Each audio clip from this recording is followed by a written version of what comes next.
So let us again go for that student question. So who can explain this question, explain this code? Raise your hand. Who can explain the code that we have discussed for the class and object? Just raise your hand.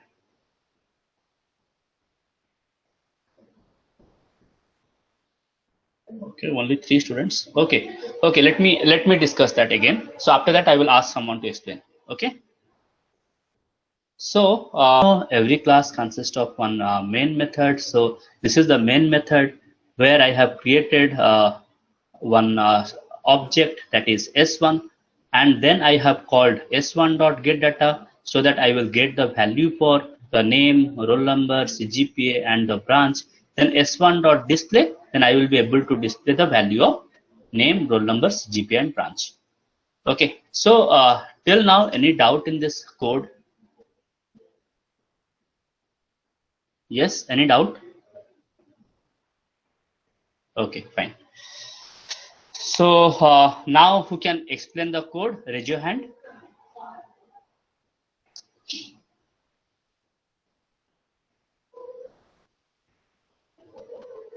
Okay, Isandip, explain this one. Okay, sir. So, sir, the data members of the public class student is string name, int roll, double CGPA, string branch. Now, inside the get function, we are actually taking the data of the student as system.out.println name. Then name equals to sc.next line. Then the roll in the form of int. The roll equals to sc.nextInt. Then CGPA also in the form of double. So CGPA equals to sc.next double, and as double also going to take the next slash n. So to remove that slash n, we are using sc.next line. Then for the branch equals to sc.next line. Then that scope is over, so sc.close. Now to display the data of the student, we are printing the name. System.out.println name is name. Then system.out.println roll is roll. Then CGPA is CGPA, branch is branch. Now inside the main function, we are creating the object of the student S1 equals to new student. Now to actually the function program starts from the main function, and then when the object is created S1.getData, the compiler goes to the get function, and after the get function, the compiler goes to S1.display, and the data of the student is displayed. Okay. So now I'm saying one very important point that you have to realize and just try to understand what I am saying. Get data, display, they are called the member function. And look at here, name, role, CGPA, branch, these are called data member. So what is the key point? The key point is the member function can access the data member of the class. Who are the member function? Get data and display are the member function. And how whether they are accessing the data members of the class? Obviously yes. Name is accessed inside get data, name is accessed inside display, but name is the data member of the class. So just realize a very important point, that the member function can access the data member of the class. Any doubt? Raise your hand. Any doubt? So can you explain it once more? Okay, just look at here. Name, role, CGPA, branch, these are data member. Get data is the member function. The point is what? The member function can access the data member of the class. The concept will be more clear whenever we will go for the inheritance chapter. But for the beginning, I can say, just remember that these are the member function. Inside the member function, I have accessed the data member name, role, CGPA, and branch. Similarly, inside the member function display, I have accessed the data member name, role, CGPA, and branch. So point is what? The point is inside the member function, I can access the data member of the class. So is it clear now? Yes, sir. Okay. So then we will proceed further. Just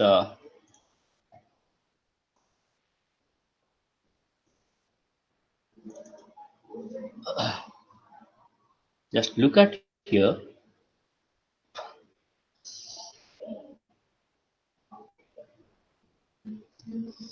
So we have discussed up to the point that how to access the data members or the member function of the class in the last class, that is object name dot variable name, object name dot method name. Whether this is visible? Is this visible? Yes, sir. Yes, sir. Okay. Now just look at here how there are three ways to initialize the object in Java. Okay, already we have done one program. So you are going to explain me in that program how we have initialized the object. But there are three methods, or there are three ways to initialize the object in Java. Okay, first one is what? Initialization through reference. What does it mean? So like normal variable, it is also possible to provide initial value to each data field of a class using the object and dot operator. Just look at here. I am saying that previously we have discussed this one. I am saying that the data member is name, data member is registration number, data member is branch, and CGPA. Let me say that the object is S1 for the student class. So I can directly access the name by S1.name. I can directly access the registration number by S1.registration number. So the point here, it want to say that I can directly access the data member. I can initialize the data member directly by object reference, then dot operator, then data field, then initial value. Okay. So just look at here. I have just given here display method. I have not given the get data method. So we are not initializing using a method. Rather than we are initializing directly with the help of object reference and dot operator. I have created here two objects. First object is S1. Second object reference is S2. So I am calling S1.name is equal to Rahul. S1.registration number is equal to one registration number 1, 2, 3, 4, 5, 6. S1.branch is equal to CSE. S1.CGPA is equal to 9.8. Similarly, since I have created another object reference S2, so I can also initialize the members or data members for S2 like this. S2.name is equal to Sachin. S2.registration number is equal to one registration number. Then branch, then CGPA. Then I have called S1.display. Then I have called S2.display. So any doubt in this code, raise your hand. Any doubt?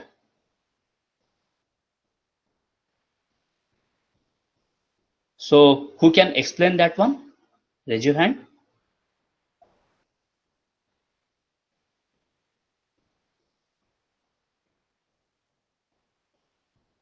Okay. Yes, sir. Aditi? Yes, explain sir. this one. So here first we go to the main function Yes.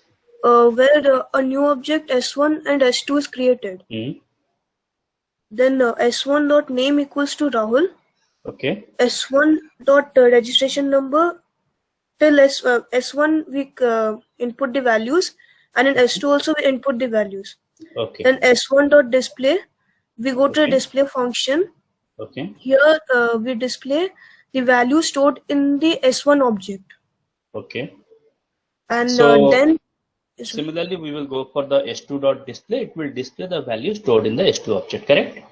Yes, sir. Okay. So from this code, can anyone say one important conclusion? Who can say one important conclusion from this code? Raise your hand. Just try. I'm not saying that it will be correct or it will be wrong. Just try. Yes, Ipsan? So we don't need to write again and again for same input. Okay, that is fine. All right. Yes, Ayush? Sir, every object of the class are independent from each other. Very good. That is the very important point, that every object of the class are independent of each other. That means I can say that in other way that every object has the separate memory location. That's why they are independent. They are not accessing the same memory. So S1 has different memory, S2 has different memory. So in the S1, the values present are different or same. In the S2, the value present may be same or different, but they are point is separate memory is allocated for S1, separate memory is allocated for S2. Any doubt?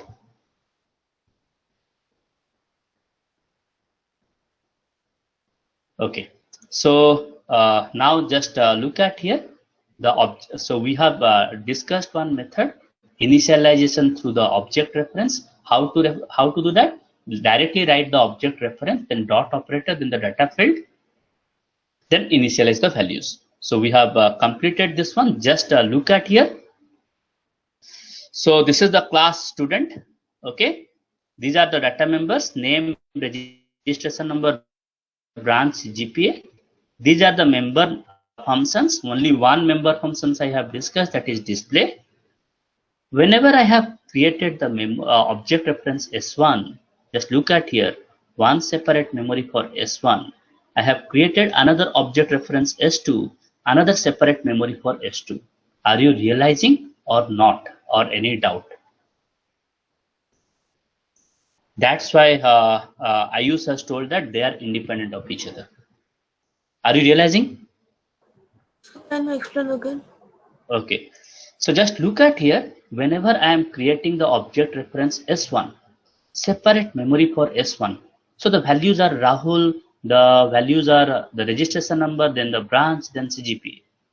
I have created another object reference S2. S2 has the value Sachin, then its registration number, then its branch, then its CGPA. So since S1 has separate memory location, S2 has separate memory locations. So any modification here is not going to be reflected here. Any modification here is not going to be reflected here. Are you realizing, Aditi? Yes, sir. Okay.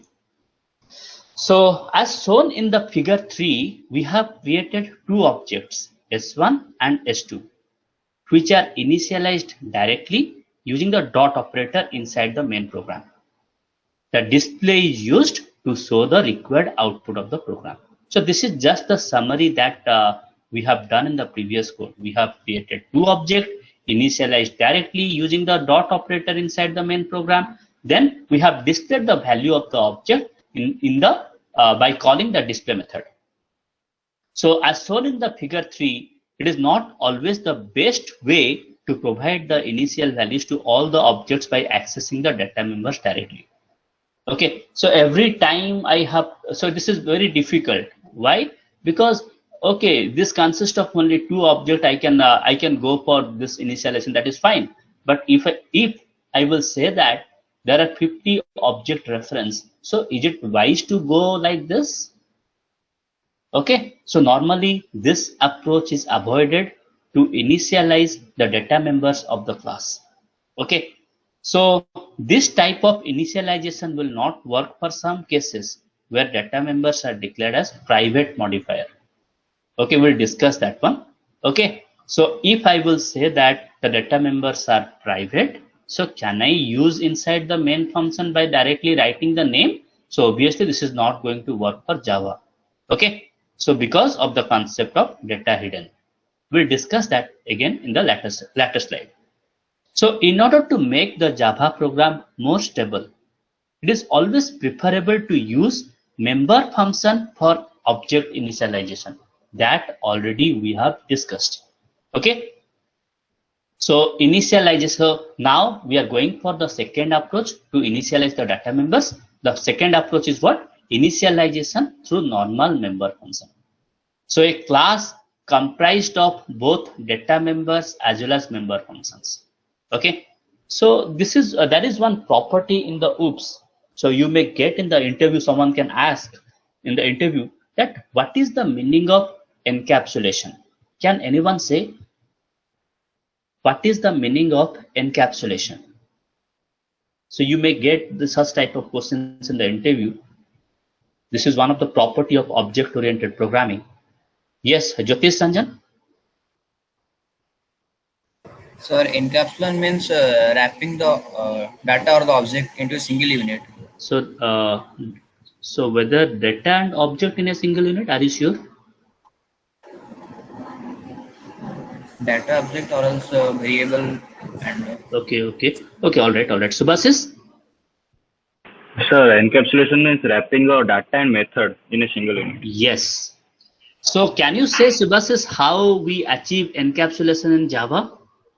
So by using getter setter method. Yes, by using the class.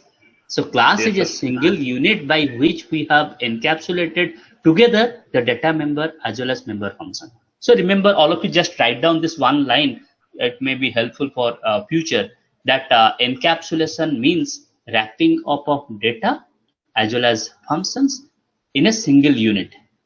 And class allows to use the features of encapsulation. Okay. So a class comprised of both data members and member functions. A member function of a class is a function that has its definition or its prototype within the class definition like any other variable. So if a method is defined inside the class, then I will say that that method is called as member method or member function. So it operates on any object of the class of which it is a member and has access to all the members of a class for that object. Very important. And has access to all the members of a class for that object. Who can explain this statement? Just raise your hand. So let me read the statement again. I want that already you know this thing, so I want the explanation from you. It operates on any object of the class of which it is a member and has access to all the members of a class for that object. Yes, anyone? Which class?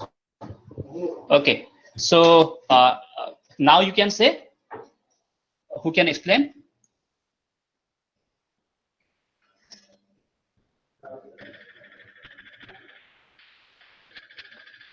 Yes? No one? Sanskar? Am I audible? Yes, sir. Okay, Sanskar, can you explain the statement? It operates on any object of the class of which it is a member and has access to all the members of a class for that object. So this means it will it cannot access the member of, or you can say variables of another object created in runtime, or you can say runtime or compilation time. Okay, So, that is different thing. What it cannot do, that is different thing. Can you explain this with the help of example? yes, if we take the example, we have created a student class. So Yes. we can easily access the student class variables, that is name or CGPA or roll number, and can store Okay. data or get data from there. So Okay. that can be done easily. All right, all right. So anybody else? Okay, all right. Isandip? Sir, any type of data inside a class can be accessed through the member function. Like if I have a data in a private part of a class, then I can access through the member function of that class. But if a member function is outside that class, we cannot access the data of that class. So the first point is, if a function is outside of that class, that is not a member function. Yes or no? Sir, I want to say that member function of another class. Okay. So just remember that a member function of a class can access its data member as well as can access the member function. So it is also possible that inside the display method, I can call the get data method. That is also possible. We will also look at this in future. Okay. Do not think that only it can access the members means a member function can access only data members. It can also access the member function. Okay. So all the members of the class can be accessed by a member function. So already we have discussed this code. We have created two instances of the class, that is S1 and S2. I have called S1.input. This input will definitely, I can say what? The input through input method, I can enter the value for the object reference S1, that is name, registration number, branch, and GPA. And S1.display will display the values. Similarly, S2.input. So in case of S2.input, I can say what? So I can enter the values for the object reference S2. Then S2.display, I can display the value of the object reference S2. So I think you can understand this code now. So any doubt in this code, raise your hand. Any doubt? Okay. So now this is the output, because since we have created two objects, so we are entering the information for two objects. For the first object, we have entered the name, registration number, branch, and CGPA. Then the display method is going to display the information of the object one. And for the second object also, we have entered the value. Then we have displayed the value of the second object through the display method.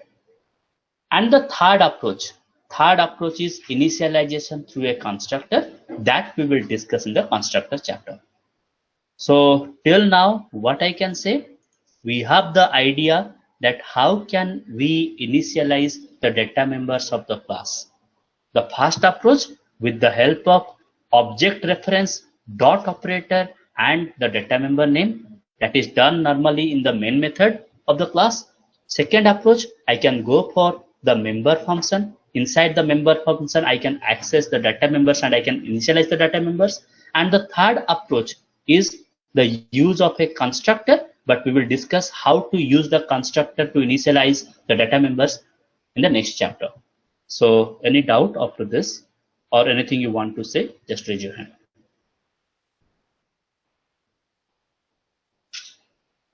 Okay, fine. So now let us discuss another concept. So till now we know one concept, that inside the class I can declare the data members, and I can define the member functions, and in the main method I can create the object reference, and with the help of object reference I can initialize the data members through member function, and I can also display the value of data members. But now let us move towards another concept. So is it possible that always I will go for one class? So now we are going for another concept where we are going to use multiple Java classes. Okay, so just look at here. Definitely we will go for the code, but try to understand first. In all the previous sections, we have considered only one class, namely student, and used the main method along with all other members inside the class.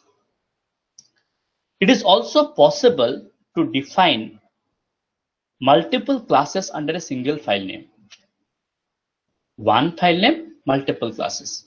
So using multiple classes means that we can create an object of a class and use it in another class. Okay. So also we can access this object in multiple classes. So one class contains all the properties, fields and methods, while the other class contains a main method in which we write the code which has to be executed. Just now we are focusing on what? One class which consists of data members and member functions, another class which consists of main method. Okay, we are going to focus this concept now onwards. Okay, so very important point, try to remember. So we often use this concept for the proper organization and management of classes. We have to keep one thing in mind, that no matter how many classes we are creating inside a single file, the name of the file should be same as the name of the class which contains the main method. That is the very important point that you have to remember. A file consists of 10 classes, no issues. What is the file name? The class which consists of main method, that class name is the file name. That you have to remember. Okay. So any doubt up to this? The past program already you are aware, nothing is there. What? Define the class, define the data members, define the member functions inside the main method, create the object, then call the get data method, call the display method. That's all. Anything else? Any doubt? Okay. So now let us go for the second approach. Just look at here. If you have a doubt, then you can ask.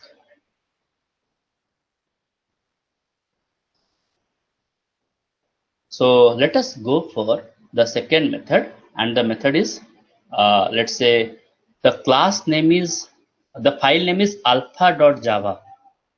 Okay, try to realize what I want to say.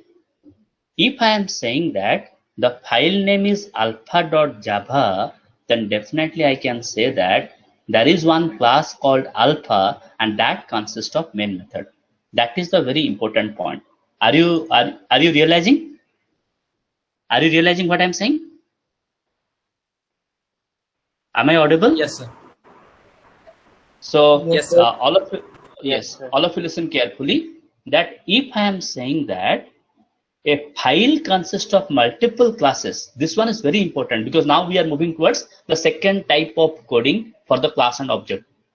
So I can say what? If a file consists of multiple classes, the file name must be equal to that class name which consists of main method. Okay. So now just look at here. This is one code we will discuss. Suppose I am giving that I am declaring one class book, another class alpha. This alpha method consists of that main method. So this alpha class consists of main method.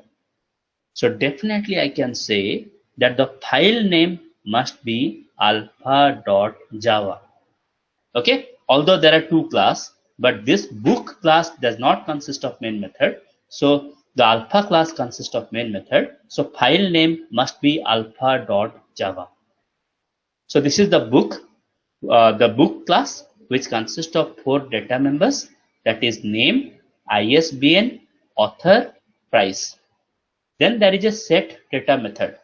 So that is used to initialize the data members of the class. We have discussed how to initialize the data members of the class. There are 3 approaches. So always we prefer now the second approach, and after knowing the constructor, we will go for the third approach. So in this case, I have just initialized the book name, ISBN number of the book, author name of the book, and the price. Then another method is there, member function is there inside the book class, that is to display the value of data members, that is name, ISBN, author, and price. Now the class definition ends here. Okay, but look at here, very important. The class that consists of main method, here I have to use public. Okay, but look at here in the class book, I have not mentioned anything about it. Okay, so public class alpha, then the main method. I have created two instances of the class, that is B1 and B2. They're called object reference. So I have called B1.setData. So the data members for B1 will be initialized. Then B1.display, then the data members will be displayed. B2.setData, the data members for B2 is initialized. B2.display, then the data members of the B2 is displayed. Are you realizing or any doubt? Any doubt in the code? Yes?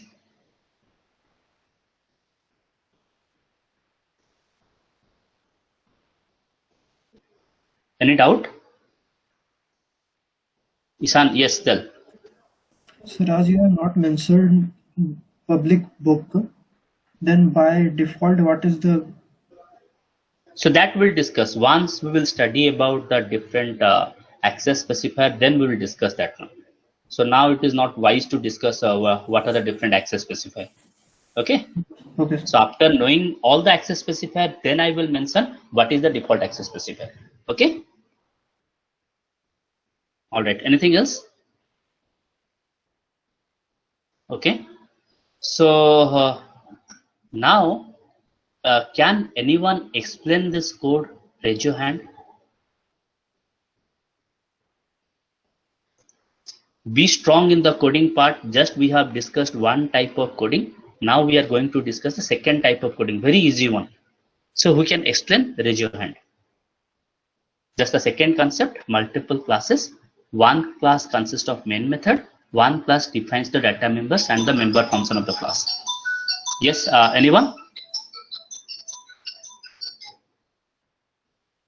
Only Sandeep, or that means you are forcing me to ask the name. Okay. All right. All right. Okay.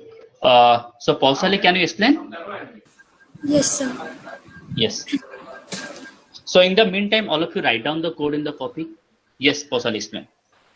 So we create a class, student1, Okay. declaring the data members string name, int role, double CGPA, and string branch.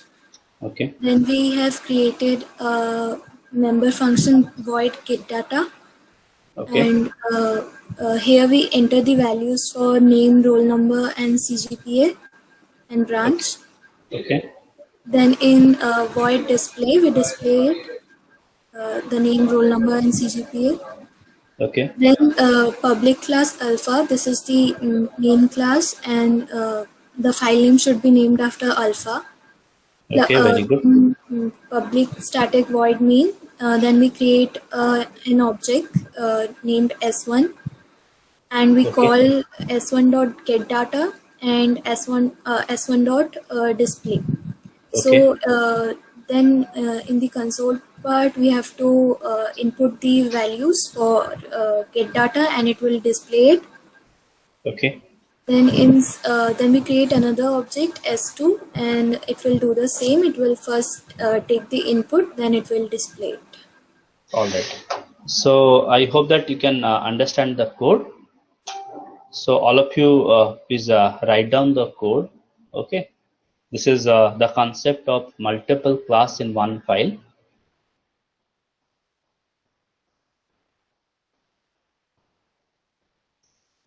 So write down the code, and after completion, just raise your hand.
quickly write down the code. This is the get data method. This is used to initialize the data members of the class. This is the display method to display the value of data members of the class.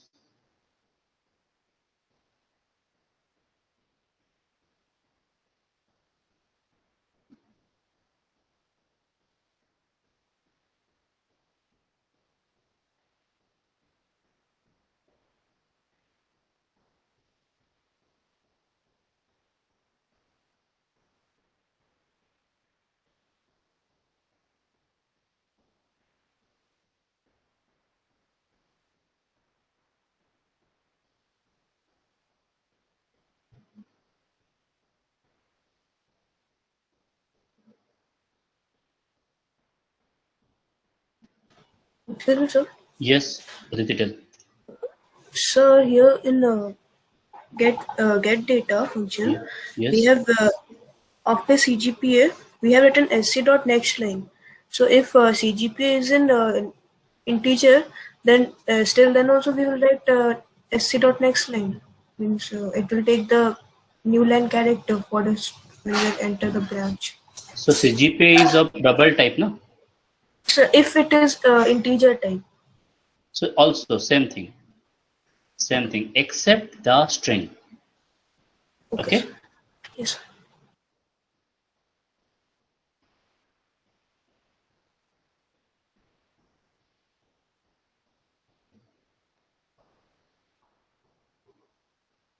Okay. Is it over?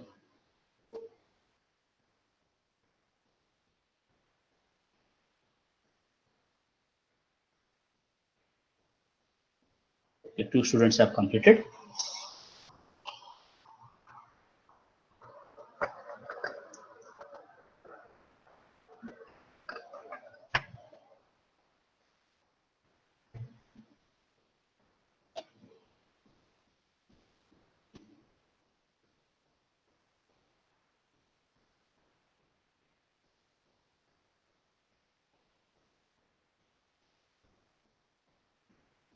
All right.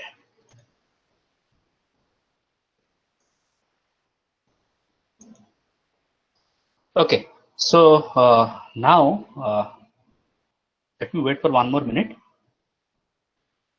In the meantime, try to complete this one. And if possible, try to do this code in the system. That is very important. Okay. Because by solving one question in the system, your concept will be more clear. Okay, all of you understand now?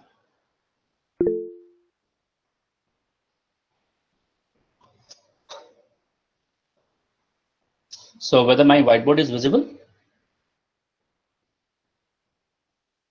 Yes, sir. Okay. So we have discussed 2 approaches. Just remember what we have done.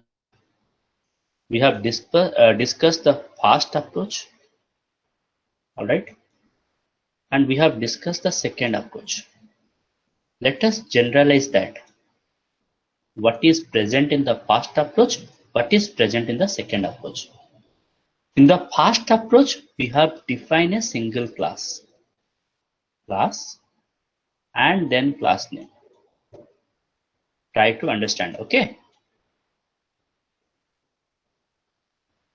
And what happened here?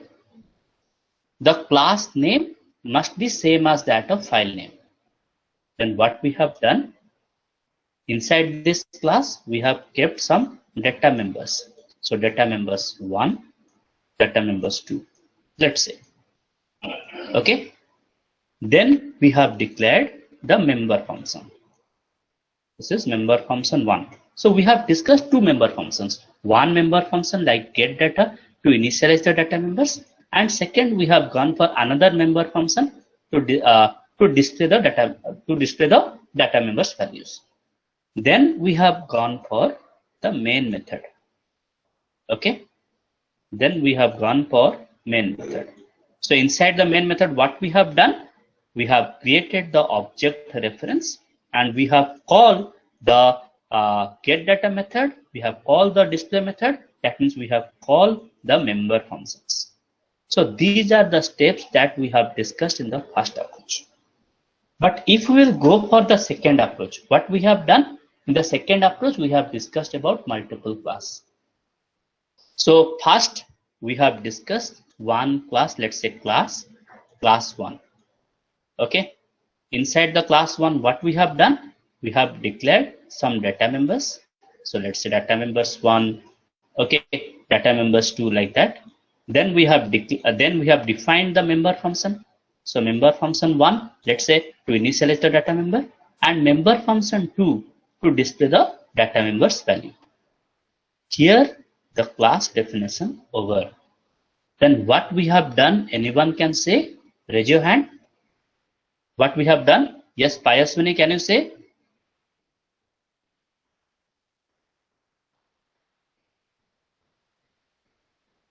For the second approach, we have defined another class, that is public class, let's say class 2. So very important. So whenever we are defining this class which consists of main method, what we have done, the file name must be same as that of class2.java. Inside this, what we have done, we have created the object of the class 1. Okay, and what we have done, we have called the member function of class 1. So how we have called? Object reference dot member function 1, like that. Object dot member function 2. Are you realizing the two approach of code? Any doubt? Then ask. Any doubt? Nimesa, any doubt? No, sir. Okay. Ayush? No, sir. All right, all right. So now, just let me go for this example. Okay. So if I am saying that book details.java, then definitely I can say what? The main method must be present in the class book details. Yes or no?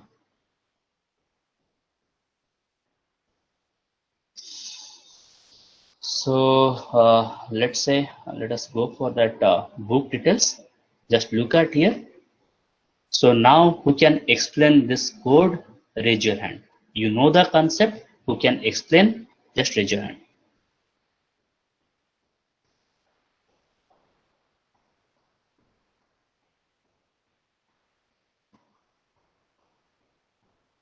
Yes, Samram. Yes, sir. Yes, explain. So in the first part, we have defined the class 1, that is book, and then we have defined the data members like the name, the ISBN number, the author name, and the price of the book. And then in the data, and in the second part, we have defined the set data member part. Yes, this is the member function of the class. Yes, sir. Here we have to get the name from the console, that is the enter the book information, book name or the ISBN number, and then the author name and then the book price. Okay. And then the third part, that is the display part, void display. Okay. Can you take it down? Yes, yes. Here we will display the things that has been entered. That is the book name and the ISBN number and the author. This is a method member part. Yes. Where we will display all the things, and then we have defined the class that is book details. This is the main method where we have defined the object, that is B1, and then we have B1.setData, which is the data which we have entered, and that S1.display, which will display all the things we have entered. Yes, B1.display, that will display all the book details. Okay, book details for the object reference B1. So any doubt in this case now? but still I found that only 10-12 students are raising the hand. I do not know what about the others, whether you are able to realizing or not. Okay. Yes, Bhavani, you want to ask something? Sir, what is the difference between set data and get data? So these are the member function name. You can give any name, no issues. Okay, you can give any name. Sir, we can use. You can also you can yes you can write there also. Let's say enter data, no issues. These are the method name. Okay.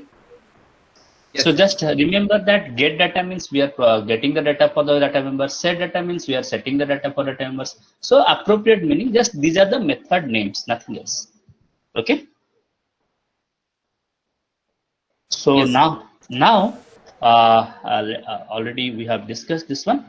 Now this is the very important point. Let us discuss about the difference between the class and object in Java. Okay. Remember, this one is very important. So a class is a logical description of a object, whereas an object is a physical realization of a existing class. Just we have discussed this one. Okay. So this is the logical description. That means we still memory is not allocated if I will define the class. Okay. No member data members value I can predict. But object is the physical realization of the existing class. A class is a data type where objects are the variables of type class. So already, let's say we will discuss about this. Then I can say this book is a user-defined data type. Okay, book details is a user-defined data type, and this B1, this is the object that is the variable of the data type book. Okay, so look at the second point again. A class is a data type, whereas objects are the variables of type class. Third point, a class generates object, whereas an object gives life to a class. So this is just a descriptive statement. Just try to understand. If we will not create the object, then we cannot access data members. We cannot initialize the data members. We cannot use the method. So for everything, we have to need one object. That's why it gives life to the class. Classes do not occupy memory locations. Already this concept is more clear now. But objects occupy memory locations. So different objects occupy different memory locations. Classes cannot be manipulated due to not available in the memory location, but objects can be manipulated. So can I change the branch of one student from mechanical to CSE? The answer is yes. Okay. So so summing up, classes and objects in Java are the preliminary concepts of object-oriented programming in Java, and good concept of classes is essential for future development. Classes come in handy when we need to develop data types of our own. So it is important that we have to deep understanding the we have a deep understanding of the topic before moving on. So these are the points. Okay. So any doubt, Raju? Yes, Aditi, tell. Sir, can you explain the first point? Okay. The first point, last part. First point, last part. So object is a physical realization of an existing class. What is the meaning of physical realization? Whether it is occupying some memory. So since it is occupying some memory, then it has some values for that class data members. Okay. It can access the member function of the class. That means the physical realization refers to what? The objects, the memory is allocated for the objects. Then I can say yes, physical realization of the existing class. Since memory is allocated, so I can access the data members of the class. I can initialize the data members. I can access the member functions to display the data members or to perform any computations, all those things. Any doubt?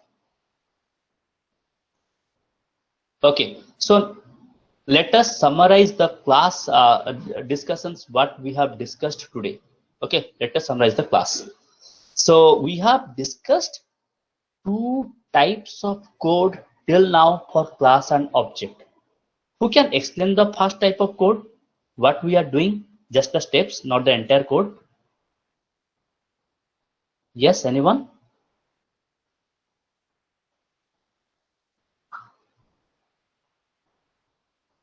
So let me ask now. Very few students are raising the hand.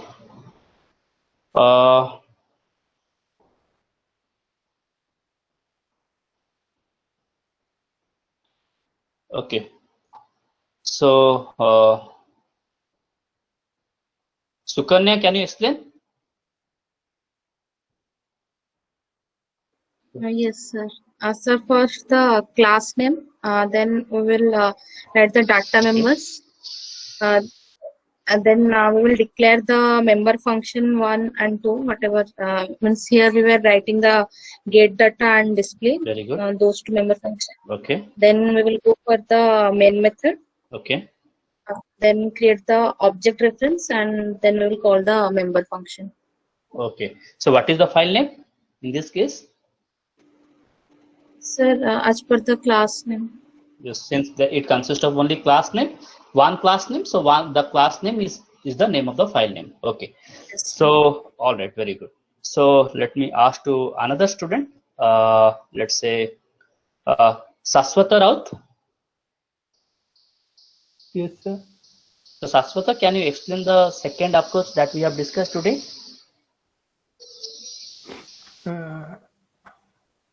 No need to worry, just try. The second approach. So we have discussed one approach for the multiple class. Yes. Yes, sir. In the second approach, we mention the main function. We call the class.